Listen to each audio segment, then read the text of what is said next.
Hello friends, ভিডিওর শুরুতেই সবাইকে নমস্কার। এই তো আমি চলে এসেছি আমার রান্নাঘরে। আজ রান্না করব মজাদার একটা রেসিপি। চুলায় কড়াই বসিয়ে গরম করে নিয়ে এখানে দিয়ে দিয়েছি তেলের ভিতর গোটা তেজপাতা, আর দিয়েছি শুকনা মরিচ, গোটা পাঁচফোড়ন আর আদা ছেঁচে দিয়েছি। সবগুলো উপকরণ ভেজে নিয়ে এখানে দিয়ে দিচ্ছি কেটে রাখা সবজি।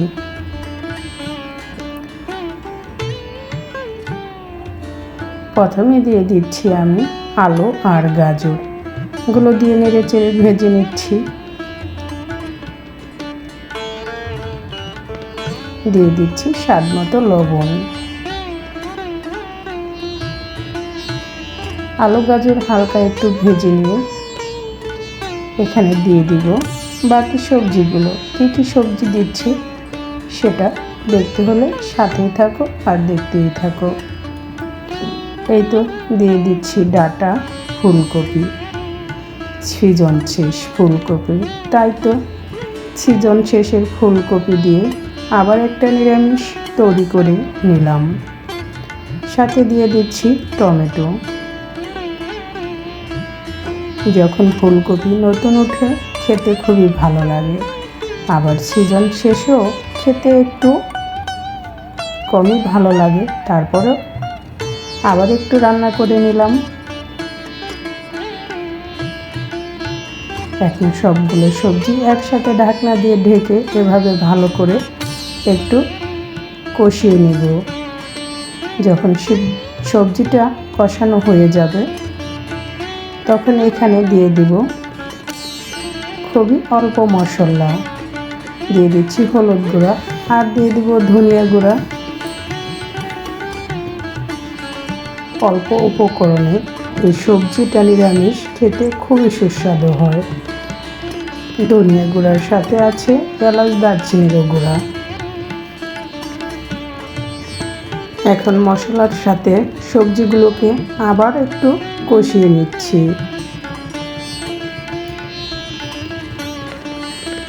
নিরামিষ সবজি আমরা অনেকভাবেই রান্না করি, তবে আমরা যে যেরকম পছন্দ করি ঠিক সেরকমই করে নিই।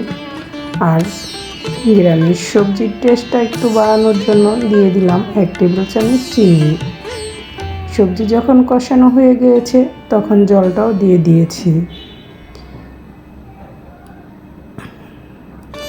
আজ আমি নিরামিষ সবজিটা একটু ঝোল ঝোল রাখবো।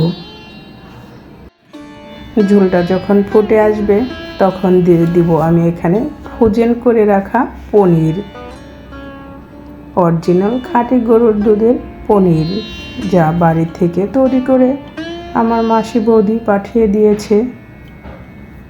এই তো দেখতে পাচ্ছ বন্ধুরা, পনিরগুলো এখন দিয়ে দিলাম। পনিরগুলো দিয়ে আলতোভাবে নেড়ে চেড়ে দেব, কারণ এই পনিরগুলো অনেক সফট আর খেতেও খুবই সুস্বাদু।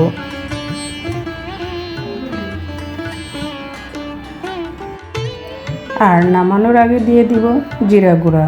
জিরা গুঁড়া দিয়ে নেড়ে চেড়ে আবার একটু রান্না করে নেব।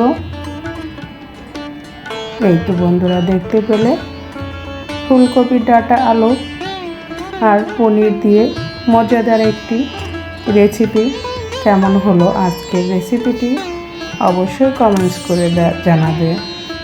যারা আমরা নিরামিষ খেতে পছন্দ করি তারা একবার হলো এভাবে রান্না করে দেখো, খেতে খুবই ভালো লাগে।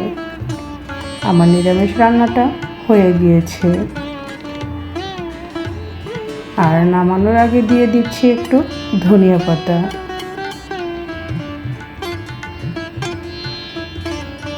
ধনিয়া পাতা দিয়ে 1 মিনিটের মতো রান্না করে নেব, তারপরে চুলা থেকে নামিয়ে নেব।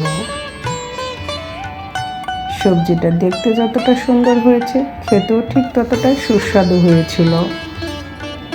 এই গরমের জন্য শরীর মন দুটোই ঠান্ডা রাখার জন্য পারফেক্ট একটা রেসিপি। চুলা থেকে নামিয়ে নিয়েছি।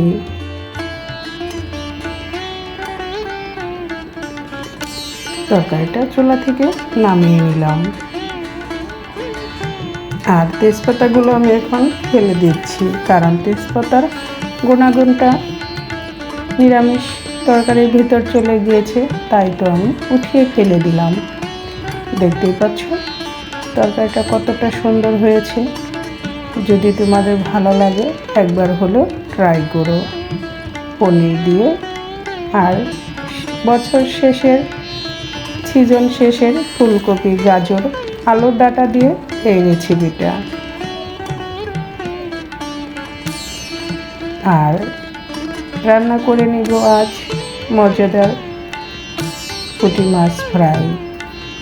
চুলায় প্যানটা বসিয়ে ভালো করে গরম করে নিচ্ছি। আর তেলটাও দিয়ে দিয়েছি পরিমাণ মতো। আর এদিকে মাছগুলো আমি অফ ক্যামেরায় কেটে ধুয়ে পরিষ্কার করে নিয়ে মাছের পিঠ এভাবে কেটে দিয়েছি, যাতে ভিতরেও মশলাগুলো ঢুকে যেতে পারে। হলুদ, মরিচ, ধনিয়া গুঁড়া দিয়ে লবণ দিয়ে মাছগুলো অফ ক্যামেরায় মেখে নিয়েছি। এখন আমি গরম তেলে দিয়ে মাছগুলোকে উল্টিয়ে পাল্টিয়ে একটু ভালো করে কড়া করে ফ্রাই করে নেব। এটা পুঁটি মাছ। এই পুঁটি মাছগুলো একটু কড়া করে ভাজি করলে খেতে খুবই ভালো লাগে।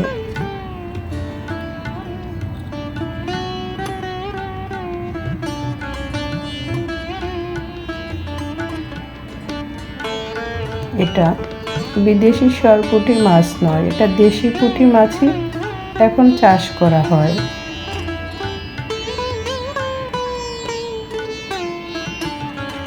আমি মাছগুলো একটু কড়া করে ভেজে নিচ্ছি। মাছগুলো ভাজা হয়ে গিয়েছে, এখন এগুলো উঠিয়ে নেব।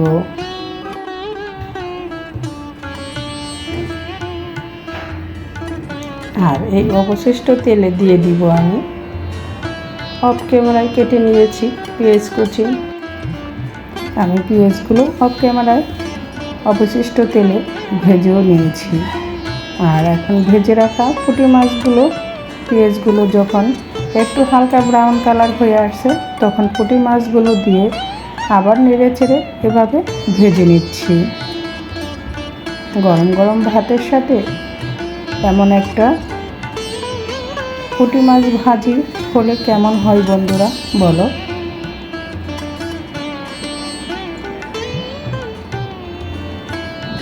পেঁয়াজ কুচির সাথে দিয়েছি কাঁচামরিচ।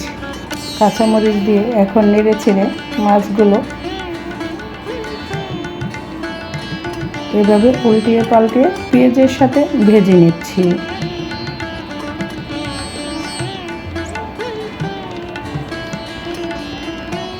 এই ছিল আমাদের আজকের রেসিপি। কেমন হলো পুঁটি মাছ ফ্রাই অবশ্যই কমেন্টস করে জানাবে। আর যারা নতুন বন্ধু আমার ভিডিওটি দেখতেছ, লাইক, কমেন্ট, শেয়ার করে চ্যানেলটা সাবস্ক্রাইব করে পাশে থাকা বেল বাটনটি অন করে দিবে। আর যারা প্রতিনিয়ত আমার ভিডিও দেখো, আমাকে সাপোর্ট করে যাচ্ছ, তাদের সবাইকে অনেক অনেক ধন্যবাদ।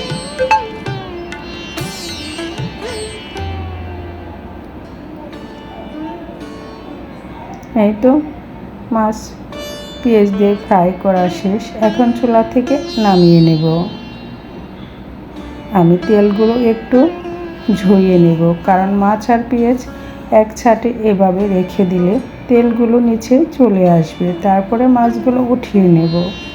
এই তো দেখতে পাচ্ছ মাছগুলো উঠিয়ে নিয়েছি। সবাই ভালো থেকো, সুস্থ থেকো।